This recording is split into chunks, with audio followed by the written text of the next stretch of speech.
Oh! Hey, I didn't see you there. I'm digging around in my ground, like Ralph Fiennes' new character in The Dig, Basil Brown. Boom, boom! And yes, I'm also doing a terrible Suffolk accent, ladies and gents. Speaking of The Dig, I've got a review to do. What happened? I'm back in my room. I said I needed to do a review, but I didn't think it was going to be that quick. Anyway, ladies and gents, I'm going to stop this Suffolk accent just in case it starts becoming really offensive to people of Suffolk. But anyway, let me take this off. My review of Netflix's The Dig coming up right after this.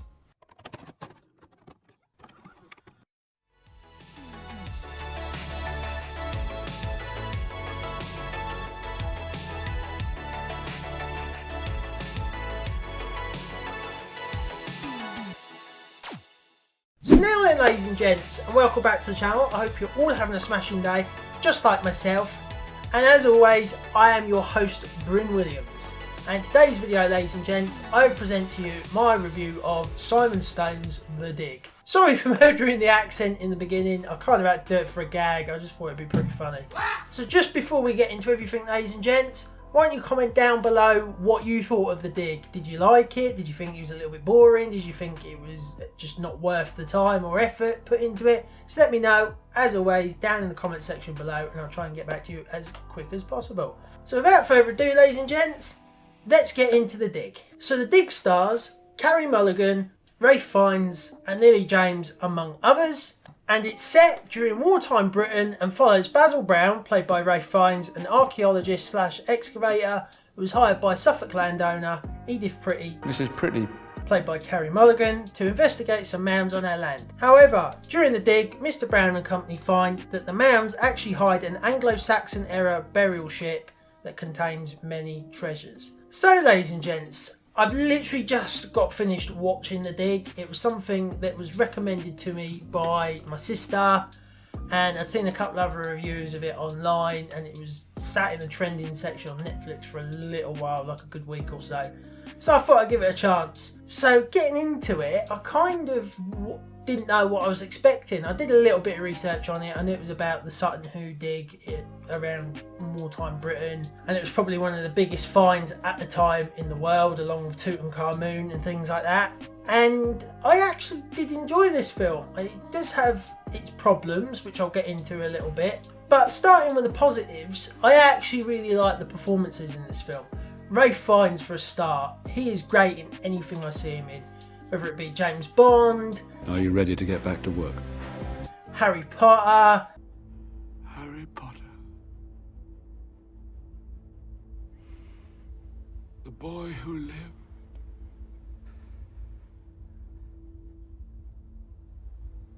Come to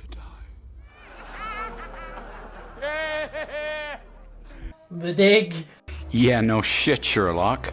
or anything else that I've kind of seen him in that I can't remember off the top of my head. He's always great. He always puts in a shift with his performances, and he's just a really stellar English actor. I like his Suffolk accent. I like the way he is in this film. He keeps to himself, very private. Although he opens up to Mrs. Pretty, played by Carey Mulligan, throughout the film, he's very farmery, like round here. Like everybody keeps to themselves, and that's it, and keeps their distance, and only does things when they're told and stuff like that.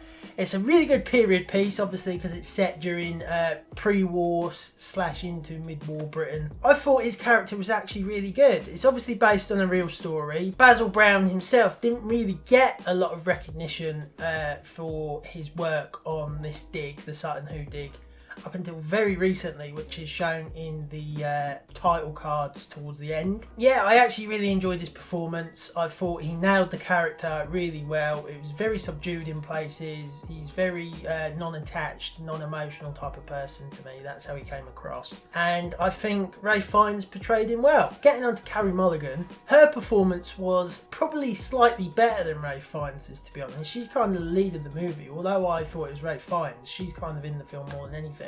Edith Pretty was obviously a real woman. This is based on a real story, and The interactions between her and Basil Brown are stellar. Those two actors actor and actress in the car scene towards the end is fantastic. The way she is with her son Robert is great. The acting between herself and Archie Barnes, who plays Robert, is great. The way that we see scenes throughout the film where she's ill, she's got a heart problem from where she had a disease when she was younger, and seeing her progressively get iller and iller throughout the film was portrayed brilliantly by Carey Mulligan. She has some great heart throughout this whole film. She really managed to bring the emotional centre to the film. I know the whole emotional centre is around the dig, but you can't just have a film about somebody digging something up. You've got to have that emotional centre and the attachment to these characters, and she kind of brings you into this world in the beginning, and she keeps turning down offers from Ipswich Museum and the British Museum the whole time because she wants to stay true to herself. She's a very strong female character throughout the whole film.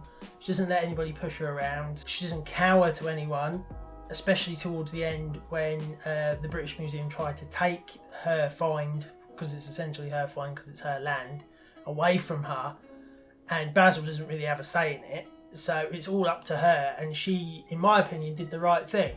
Towards the end, she kind of relents because of how ill she was getting. But overall, I just thought Carey Mulligan's performance throughout the whole film was fantastic. He was subdued in places. It was very gut-wrenching and emotional in others. There's also a really good performance from Lily James. She only comes into the film about halfway through. She's with a husband that's very emotionally detached from her throughout the whole film. She wants to open up and become emotional and try and get attached to this man. He's kind of withdrawing himself, which was very strange, but you could see her pain and her anguish because you've got Carey Mulligan over here who's a strong independent woman, and you've got Lily James who's kind of being pushed about a bit by the people on the dig, not Basil Brown, but some of the British Museum guys that come in. And she finally stands up for herself in the end, very emotionally. But she didn't really have that much to get her teeth into in this film, I don't think. She didn't really have enough time in it. She was kind of like playing second fiddle to Ralph Fiennes and Carey Mulligan the whole film.